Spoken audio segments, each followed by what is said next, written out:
জয় গোস্বামীর জায়গা এই মুহূর্তে বোধহয় সেই স্টেজটা না। উনি যেই জায়গাটার কথা মেনশন করেছিলেন, যার পায়ের তলায় বসে থাকবেন, ওই জায়গাটাই জয় গোস্বামীর জায়গা। এটা ওনাকে বুঝতে হবে। বিকাশ রঞ্জন ভট্টাচার্যের এই যে কথাটা উক্তিটা উনি করলেন, সেটার এগেনস্টে না, সেটার ফরে গিয়ে একটা কথা বলবো। আপনি গর্ব করে গরু খেয়েছেন, আপনাকে দেখতে চাই গর্ব করে পার্ক সার্কাস বা মেটিয়াবুরুজে দাঁড়িয়ে শুয়োর খেতে। তৃণমূলের মধ্যে এরকম তো না যে সবাই খারাপ, তাই না? মানে এরকম না যে সব তৃণমূলই চোর, কিন্তু দেখা যাচ্ছে যতগুলো চোর ধরা পড়েছে এবং পড়ছে সবগুলোই ঘুরে ফিরে তৃণমূল হচ্ছে বামপন্থীদের খুব নিম্নমানের সংস্করণ। দেখুন দীপানিতা দেবী, আপনাদের চ্যানেল ক্যাম্পেইন কলিংয়ের মাধ্যমে কিছু জিনিস আজকে না বললেই না হয়, এবং খুব সুন্দর একটি প্রশ্ন আপনি করেছেন তসলিমা নাসরিন দেবী এবং জয় গোস্বামীকে মিলিয়ে মিশিয়ে। জয় গোস্বামীর ব্যাপারটা পরে আসছি। তসলিমা দেবীর ব্যাপারে যদি বলি, আপনি মানে আপনি বলেছেন যে উনি থাকতে পারেননি আমাদের পশ্চিমবঙ্গে ১৯ বছর, উনি নিজের মুখে স্বীকার করেছেন। আমি বলবো উনি থাকতে পারেনি না, ওনাকে থাকতে দেওয়া হয়নি। প্রথমে বামপন্থীরা, যারা সো কল্ড বামপন্থী, যারা নিজেদেরকে সেকুলার বলে, যারা মনে করে মার্কসিজম অ্যান্ড কমিউনিজম মানে হচ্ছে সোশ্যালিস্টিক একটা অ্যাপ্রোচ, সমাজতত্ত্বের কথা বলে, সমাজতন্ত্রের কথা বলে, শ্রেণী বিপ্লবের কথা বলে, শ্রেণী শত্রুদের কথা বলে, সেই বামপন্থীরা এই যে দুধেল গাই কনসেপ্টটা, যে কনসেপ্টটা মমতা ব্যানার্জি, জ্যোতিবাবু বলুন বা বামপন্থীদের যে প্রিয় ছাত্রী, ওবিডিয়েন্ট ছাত্রী মমতা বন্দ্যোপাধ্যায় মুখ ফসকে বলে ফেলেছিলেন দুধেল গাই, কিন্তু এই দুধেল গাই কনসেপ্টটা কিন্তু ওই বাম জমানা, তারও আগে কংগ্রেস জমানা থেকে চলে আসছে, যে বিশেষ একটা ক্যাটাগরির বাটিধারী, মাথায় তো ওরা হেলমেট পরতে পছন্দ করেন না, বাটি পরতে পছন্দ করেন, সেই বাটিধারী যারা আছেন, যারা মৌলবাদের পক্ষে কথা বলেন, যারা জেহাদিদের পক্ষে কথা বলেন, যারা জামাত গোষ্ঠীর পক্ষে কথা বলেন, তাদেরকে লালন পালন করা। দুধ দিয়ে কালসাপ পোষা হয়েছে কংগ্রেস জমানায়, দুধ দিয়ে কালসাপ পোষা হয়েছে বামফ্রন্ট জামানায়, সেটা লিগেসি বহন করেছে মমতা ব্যানার্জি। এই দুধেল গাইদের জন্য, যেহেতু মুসলিম কমিউনিটির মধ্যে নারী নির্যাতন কিভাবে হয়, তখন কিভাবে হতো, তসলিমা দেবী কিভাবে সেটা ফিল করেছেন, বাকি বাচ্চা মেয়ে থেকে শুরু করে ৮ থেকে ৮০ প্রত্যেকটা মহিলাদের উপর কি নির্যাতন হতো, সেটাকে যখন জনসমক্ষে পৃথিবীর সামনে তুলে এনেছেন, তখন সেটা তাদের প্রচণ্ড ছ্যাঁকা লেগেছে গায়ে। এবং এই ছ্যাঁকার জন্য ভোট ব্যাংকটা যেন নষ্ট না হয়ে যায়, সেই জন্য কংগ্রেস মিলিতভাবে, বামফ্রন্ট এবং তারপরে তৃণমূল কংগ্রেস, এরা তসলিমা নাসরিনকে সিঙ্গেল পয়েন্ট টার্গেট করে এই ভারতবর্ষের একটি অঙ্গরাজ্য পশ্চিমবঙ্গ, যেখানে বাঙালিরা থাকে, যে বাঙালি মানেই হচ্ছে যে সংস্কৃতির কথা বলে, কৃষ্টির কথা বলে, একটা সমানুপাতিক সমাজের কথা বলে, সাম্যবাদের কথা বলে, ইউনিটি ইন ডাইভার্সির কথা বলে, সেই পশ্চিমবঙ্গে তসলিমা নাসরিনকে এরা থাকতে দেয়নি। আসছি জয় গোস্বামীর কথায়। উনি স্টেজে উঠেছেন, উনিও একজন কবি, উনি স্টেজে উঠেছেন। এবার কারা সেখানে ওনাকে ধুচ্ছাই করে নামিয়ে দিয়েছেন বা উনি অপমানিত হয়ে চলে গেছেন, জয় গোস্বামীর জায়গা এই মুহূর্তে বোধহয় সেই স্টেজটা না। উনি যেই জায়গাটার কথা মেনশন করেছিলেন, যার পায়ের তলায় বসে থাকবেন, ওই জায়গাটাই জয় গোস্বামীর জায়গা। এটা ওনাকে বুঝতে হবে। তবে এক্ষেত্রে তো অপর এক বর্ষিয়ান লেখক শীর্ষেন্দু মুখোপাধ্যায়, তিনি এই গোটা ঘটনার অত্যন্ত সমালোচনা করেছেন। তিনি বলছেন যে জয়ের মতন একজন কবির বা একজন লেখকের এইরকম ধরনের ঘটনা প্রাপ্য নয়। শুধুমাত্র তাই নয়, জয় গোস্বামী নিজেও বলছেন যে এতদিন পর্যন্ত স্বাস্থ্যক্ষেত্রে কিংবা অন্যান্য অনেক ক্ষেত্রেই এই থ্রেট কালচারের একটা বিষয় ছিল। কোনোদিনও হয়তো জানতে পারবেন যে এই সাহিত্য ক্ষেত্রেও হুমকি প্রথার আর কি প্রমাণ আপনারা প্রত্যেকে পাবেন। শুধুমাত্র তাই নয়, তিনি আরও বলেছেন যে এই থ্রেট কালচার আটকাতে আয়ুক্ষয় করতে পারবো না, অল্প বয়সীদের বাঁচাতে পারবো না। তাহলে প্রশ্ন এখানে একটাই, সেটা হচ্ছে যে এই হুমকি সংস্কৃতির শিকার কি জয় গোস্বামীও হয়েছেন? যদি তাই হয়, যার পায়ের তলায় তিনি এতদিন পর্যন্ত বসে থাকবেন বলেছেন, তাঁরই জমানায়, মানে সেই সরকারের জমানায়ই তো মূলত এই হুমকি প্রথার আর কি একদম তীব্র থেকে তীব্রতর ঘটনা প্রবাহ আর কি আমরা দেখেছি গোটা বাংলায়। শুধুমাত্র তাই নয়, প্রশ্ন উঠেছে কে তাকে থ্রেট দিয়েছেন, এরকম একাধিক বিষয় নিয়ে জয় গোস্বামীর এই যে মন্তব্য উল্টে তার দিকেই বুমেরাং হয়ে যাচ্ছে নাকি? দেখুন, প্রাপ্য তো অনেকেরই অনেক কিছু নয়। কামদুনির সেই মেয়েটারও প্রাপ্য ছিল না যে মৃত্যুবরণ করেছে, অভয়ারও প্রাপ্য ছিল না যে মৃত্যু সে বরণ করেছে, যে পাশবিক অত্যাচার ভোগ করে। কামদুনি বলুন, আপনি অভয়া বলুন, হাঁসখালি বলুন, যেখানে যেখানে এই আমি অন্যান্য সেগমেন্টের কথা না হয় একটু পরে বললাম, আমি সর্বপ্রথম নারী নির্যাতনের কথা বলি। গত 15 বছরে তার আগে বানতলা থেকে শুরু করে যতগুলো বামফ্রন্টের আমলেও যতগুলো মহিলা নির্যাতনের যে ঘটনাগুলো ঘটেছে, মরিচঝাঁপি হয়েছে, সাইবাড়ি হয়েছে, অনেক কিছু হয়েছে, এবং প্রত্যেকটা জিনিস মহিলা সংক্রান্ত বা মহিলারা কোনো না কোনোভাবে আক্রান্ত হয়েছে এইসব ঘটনাগুলিতে, তাই না? ওইগুলো তো তাদের প্রাপ্য ছিল না। তো ওই আত্মাগুলো শান্তি পাবে কিভাবে? ওই আত্মাগুলোর বিচার হবে কিভাবে? আজকে তৃণমূলীরা বড় বড় হাঁক ডাক ছাড়ছে তাপসী মালিককে নিয়ে। তাপসী মালিকের আত্মা আজ অব্দি ন্যায় বিচার পায়নি। তো আমরা কি করে মেনে নেব যে গত 15 বছরে যে বামপন্থীরা আজকে এইগুলো কথাগুলো বলছে, তৃণমূলের ফরে গিয়ে বলছে, সেই যে বামপন্থীরা আজকে সিজেপির সাথে বা আপনি ধরুন আইএসএফের সাথে ছাত্র আন্দোলনের নাম করে যে হুজ্জুতি করেছে, সেই বামপন্থীদের তার সাথে এসএফআই, সেই বামপন্থীদের গত 15 বছরে এরকমভাবে রাস্তায় নামতে কেন দেখা যায়নি? সে তাপসী মালিকের আত্মার ন্যায় বিচার করার জন্য, তাই না? বিজেপির মুখ্য এজেন্ডা ছিল, যতগুলো এজেন্ডা এর মধ্যে অন্যতম একটা মুখ্য এজেন্ডা ছিল মহিলা নিরাপত্তা। এইবার নির্বাচনের মহিলারা ঢেলে আশীর্বাদ দিয়েছেন নরেন্দ্র মোদীজিকে, মহিলারা ঢেলে আশীর্বাদ দিয়েছেন শুভেন্দু অধিকারী বাবুকে, মহিলারা ঢেলে আশীর্বাদ দিয়েছেন বিজেপির প্রত্যেকটা ক্যান্ডিডেটকে, বিজেপি দলকে। সুতরাং এখানে বামপন্থীদের কাছ থেকে বা তৃণমূলীদের কাছ থেকে, মানে তৃণমূল হচ্ছে বামপন্থীদের খুব নিম্নমানের সংস্করণ, ঠিক আছে, একটা আদ্যপ্রান্ত পরিবার কেন্দ্রিক ক্লাব।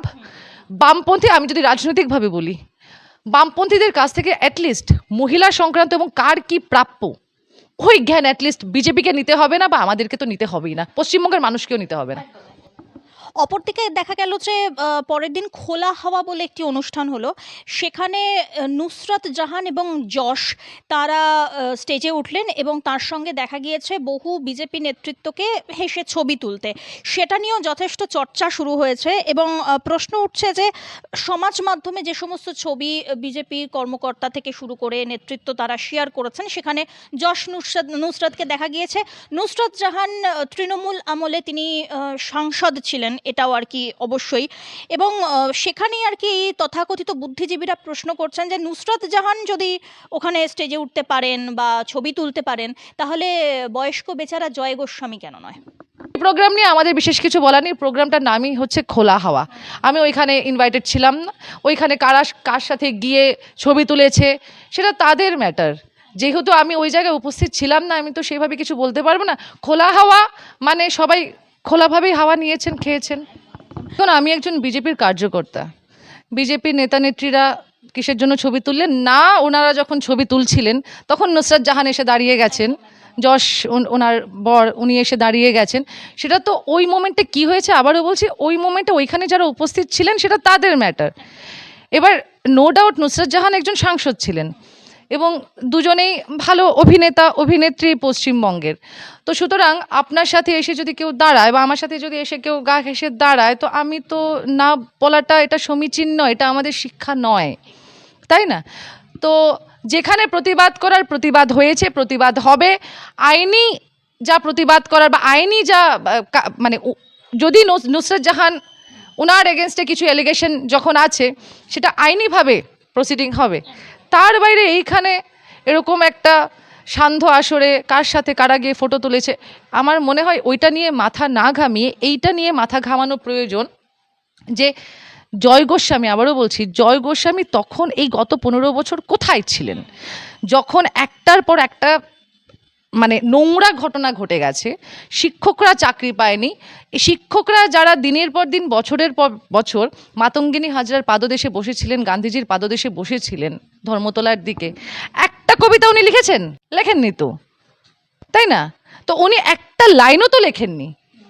তো সুতরাং এবার দেখুন, আমরা চাই না আমাদের পশ্চিমবঙ্গে কোনো কবি, কোনো সাহিত্যিক যারা শিল্পকলার সাথে যুক্ত, যারা শিল্পকে সৃষ্টি করে তাদের কাজের মাধ্যমে, তাদের কোনোভাবেই কোথাও কোনো হেনস্থা হোক। আমরা কেউই চাই না, বিজেপি চায় না, বিজেপি সরকারও চায় না মানবিক সরকার। কিন্তু হ্যাঁ, আমি যা পাপ করব বা আমি পাপ করি পুণ্য করি, আমার কর্মের ফল এই পৃথিবীতেই আমাকে পেয়ে যেতে হবে। আবারও বলছি, ওনাকে এইসব ছেড়ে ছুড়ে দিয়ে তসলিমা নাসরিনের প্রোগ্রামে বারবার টিকিট কেটে না গিয়ে ওনাকে কালীঘাটে উনি যে মানুষটাকে দেবী রূপে এত বছর ধরে পূজন করে এসছেন, ওই মানুষটার পাশে গিয়ে দাঁড়ান। জয় গোস্বামী, অ্যাটলিস্ট আপনি পশ্চিমবঙ্গের মানুষকে দেখিয়ে দিন যে মমতা বন্দ্যোপাধ্যায়কে আপনি মমতাময়ী মা হিসেবে লোকের সামনে তুলে ধরতে চেয়েছিলেন। অ্যাটলিস্ট আপনি ওই পাঁচিলে বসা গিরগিটি না, ওই বেলা 4 তারিখ বেলা 12টার পরে হঠাৎ বিজেপি না আপনি।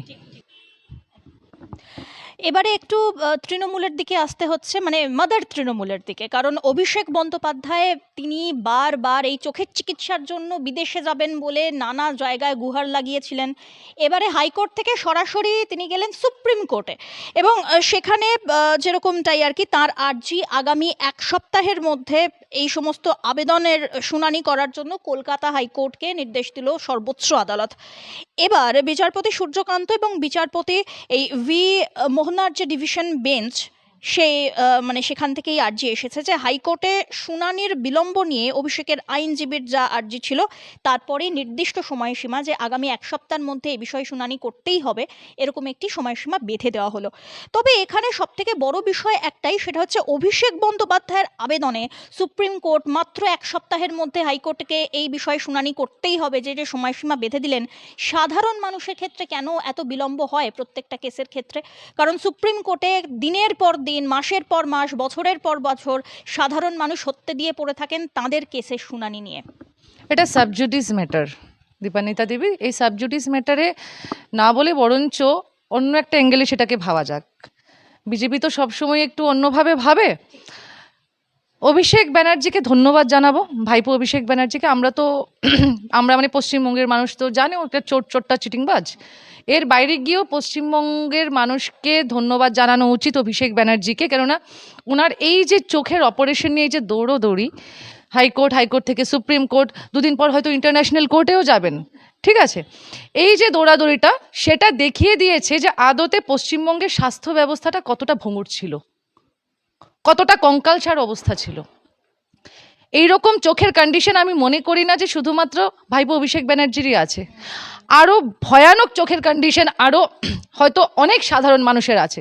তারা কিন্তু পশ্চিমবঙ্গেই চিকিৎসাটা করাবার চেষ্টা করেছিল, যাদের কাছে টাকা পয়সা নেই। তারা কিন্তু ভারতবর্ষে থেকেই এই চোখের চিকিৎসাটা অনেকে করায়। এরকম একটা হাসপাতাল, যে হাসপাতাল হচ্ছে নাম্বার 1 হাসপাতাল, যে হাসপাতালে হয়তো আম্বানি আদানিদের মতো লোকেরা যায়, যে ভাইপোর নাকি কোনো স্থাবর অস্থাবর সম্পত্তি নেই। সবচেয়ে বড় প্রশ্ন হলো দীপান্বিতা দেবী, যে অভিষেক ব্যানার্জি আমাদেরকে গত এতগুলো বছর ধরে চোখে আঙুল দিয়ে দেখিয়ে দিয়েছেন যে ওনার পিসির আমলে মমতা ব্যানার্জির দল, তৃণমূল দল, যে দলটা সরকার চালিয়েছে, কোনো না কোনোভাবে ভোটে জিতেছে।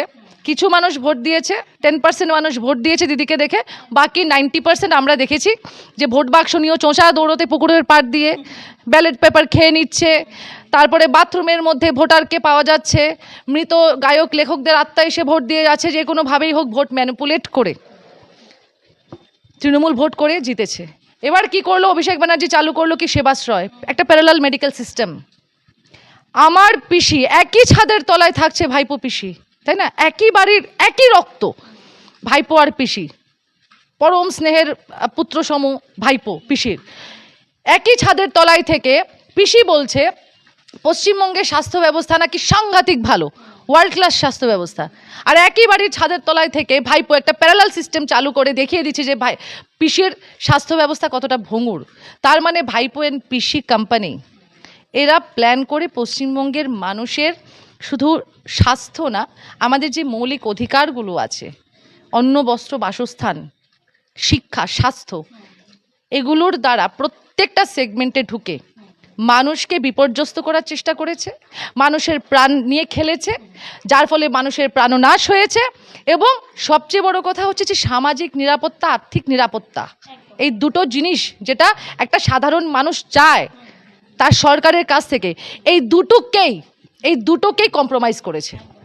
তবে এখানে মানে যেটা সব থেকে বড় প্রশ্ন, শুধু প্রশ্ন নয়, এটা দাবি, গোটা বাংলার মানুষের দাবি যে অভিষেক বন্দ্যোপাধ্যায়ের জেল যাত্রা, সেটা কেন এখনো পর্যন্ত হচ্ছে না? বাধাটা কোথায়, আপনি কি মনে করেন? সেটা কোর্টকে জিজ্ঞেস করতে হবে, তদন্তকারী সংস্থাদের জিজ্ঞেস করতে হবে। আমি এই দুটো পার্টের কোনোটার মধ্যেই পড়ি না, আমি একজন বিজেপি কার্যকর্তা।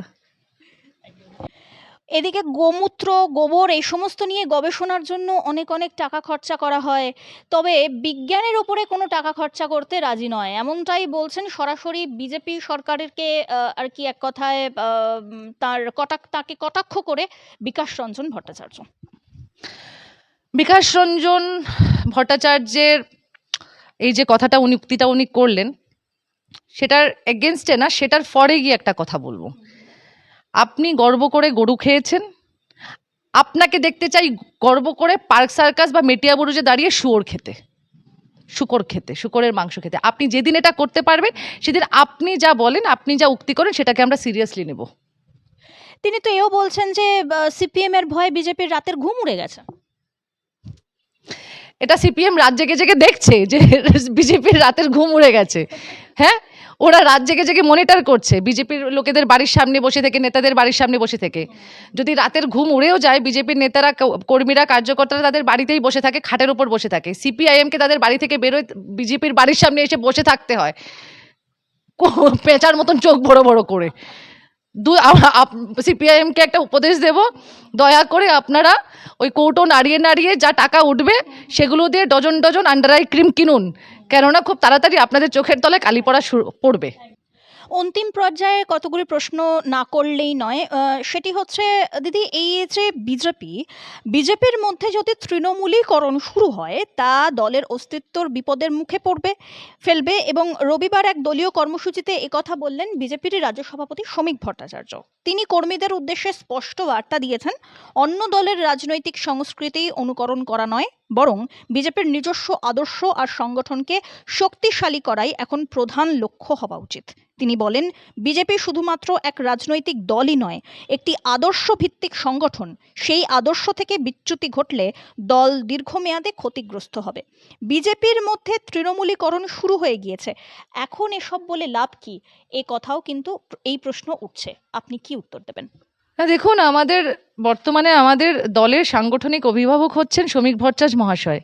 তো অভিভাবক হিসেবে, তো অভিভাবকের তো এটাই কাজ যে কোথাও যদি নিজের বাচ্চারা ভুল করে, নিজের বাড়ির লোকেরা, ছোটরা ভুল করে, সেটাকে চোখে আঙ্গুল দিয়ে দেখিয়ে দেওয়া এবং সেখানে শাসন করা। উনি ওনার অভিভাবকের যা ভূমিকা সেটাই করেছেন। উনি ওয়ার্নিং দিয়েছেন এবং এই জন্য ওয়ার্নিংটা দিয়ে রেখেছেন যে পরে যেন এটা না হয়ে যায়, তার থেকে আগে ভাগেই সাবধান হয়ে যাও। কেননা 34 বছরের বামফ্রন্টের আমল দেখেছে পশ্চিমবঙ্গের মানুষ, তারপরে তৃণমূলের আমল দেখেছে। এই যে পালাটা বদল হয়েছে, এই পালাটা কিন্তু পশ্চিমবঙ্গের মানুষের ঐকান্তিক প্রচেষ্টায় হয়েছে। মানুষ চেয়েছে, তাই হয়েছে। হ্যাঁ, সুতরাং মানুষের ইচ্ছেকে, এবং মানুষ এই যে বিজেপিকে নিয়ে এসছে, সেটার সম্মান যেন থাকে, সেই জন্য অভিভাবক হিসেবে আমাদের রাজ্য সভাপতি শ্রমিক ভট্টাচার্যবাবু বলেছেন, এবং উনি যা বলেছেন ঠিক কথাই বলেছেন। আর যদি এটা কেউ করে থাকে, সেটারও যথাযথ ব্যবস্থা দল নিচ্ছে, সেটা আপনারাও জানেন। তবে এখানে সবথেকে বড় বিষয় এটা আসছে যে এই যে তিনি একটি উক্তি করেছিলেন যে ভালো তৃণমূল, কোথাও না কোথাও গিয়ে কি এটা মনে হয় যে এই ভালো তৃণমূলীরাই পরবর্তীতে বিজেপির জন্য বিপদের কারণ হতে পারে? কিংবা মমতা বন্দ্যোপাধ্যায়ের মতন দুধে একজন রাজনীতিবিদ, তিনি হয়তো জেনে শুনেই এই গোটা চক্রব্যূহটা রচনা করেছেন, এটাও কি সম্ভব? দেখুন, উনি যে উক্তিটা করেছেন, আপনি যদি পুরো ভিডিওটা দেখেন তাহলে দেখবেন যে ওনার উক্তিটার একটা ভুল ব্যাখ্যা দেওয়া হয়েছে এখানে। ঠিক আছে, উনি ভালো তৃণমূল বলতে কি বলতে চেয়েছেন যে আমরাও জানি যে তৃণমূলের মধ্যে এরকম তো না যে সবাই খারাপ, তাই না? মানে এরকম না যে সব তৃণমূলই চোর, কিন্তু দেখা যাচ্ছে যতগুলো চোর ধরা পড়েছে এবং পড়ছে সবগুলোই ঘুরে ফিরে তৃণমূল। সুতরাং তার সাথে কিছু ভালো মানুষও আছেন, যারা মনে প্রাণে যারা মানুষের সেবা করতে চেয়েছেন, মানুষের সাথে থাকতে চেয়েছেন। এবং সবচেয়ে বড় কথা, সিস্টেমে থেকে যখন, মানে তৃণমূলের ভর দুপুর, মধ্য গগনে সূর্য, সেই সময় সিস্টেমে থেকে সিস্টেমকে প্রশ্ন করেছেন, এবং এরকম অনেকে আছেন তৃণমূলের মধ্যে। সুতরাং ওই তৃণমূলের মধ্যে যেগুলো আছে চোর, সে চোর, ওই টুলু মণ্ডল থেকে শুরু করে বাদবাকি যারা আছে, অনুব্রত, লালচুল কানিদুল, তৃণমূল, তো ডেফিনেটলি এদের সাথে ওই ভালো মানুষগুলোও চলেছে। তো যারা তৃণমূল করেছে এবং এখনও দিদির মুখটা দেখে করছেন, তারাও কিন্তু বুকে হাত রেখে এটা আজও বলতে পারবেন না যে তৃণমূল একটি ওই যে তুলসী পাতাটা মানে পৃথিবীর প্রথম তুলসী গাছের তুলসী পাতা যেটি মাটিতে পড়েছে সেটি হচ্ছে তৃণমূল। ওনারা অতি বড় তৃণমূলও বুকে হাত দিয়ে বলতে পারবেন না। শ্রমিকবাবু সেটাই বলেছেন। শেষ প্রশ্ন দিদি, একটু দুঃসংবাদ বিজেপির জন্য, কারণ প্রায় ৩০ বছরের একটি দুর্গে ধস নামলো। প্রথমবার ভোটে নেমে প্রশান্ত কিশোর কিছুটা বাজিমাতি করলেন। মধ্যপ্রদেশের জোরদার ধাক্কা বাঁকিপুর কি অনেক শিক্ষা দিয়ে গেল, কি মনে করেন? অবশ্যই যে কোনো হার হোক যে কোনো জিত হোক এক একটা শিক্ষা। এই যে বিজেপি এত বড় ল্যান্ডস্লাইড ভিক্টরি পেল, যেটা আমরাও অনেকেই ভাবতে পারিনি, কিন্তু কিন্তু মানুষ আমাদের উপর বিশ্বাস রেখেছিল, বিজেপির উপর বিশ্বাস রেখেছিল। এবং আমাদের দলের চাণক্য অমিত শাহজি বিশ্বাস রেখেছিলেন, শ্রমিক ভট্টাচার্য বিশ্বাস রেখেছিলেন, শুভেন্দু অধিকারী বাবু বিশ্বাস রেখেছিলেন, সর্বোপরি আমাদের যশস্বী প্রধানমন্ত্রী নরেন্দ্র মোদীজি বিশ্বাস রেখেছিলেন মানুষের ওপর, নিজেদের কার্যকর্তাদের ওপর। সুতরাং এটাও একটা শিক্ষা যে বিশ্বাস রাখতে হয়, বিশ্বাস করতে হয়। বিশ্বাসে বলা হয় যে তর্কে বহু, বিশ্বাসে মিলায় বস্তু তর্কে বহু দূর। সুতরাং এই মানে কোথাও যদি বিজেপির কোনো হার হয় তাহলে সেটাও একটা শিক্ষার বিষয়, সেখানেও পোস্টমর্টেম করতে হবে যে বাঁকিপুরে কিসের জন্য এরকম হারটা হলো, কিসের জন্য একটা জনসংযোগ বিচ্ছিন্ন হলো বিজেপির সাথে, সেটারও পর্যালোচনা করতে হবে। কিন্তু তারপরে আবারও বলবো যে যেখানে অমিত শাহজি আছেন, যেখানে আমাদের সবার প্রিয়, এই যে আপনি কিছুক্ষণ আগে রিলসের কথা বলছিলেন না, নরেন্দ্র মোদীজির কথা, এন্টার অ্যালগোরিদমটাই উনি হ্যাক করে নিয়েছেন, ঠিক আছে?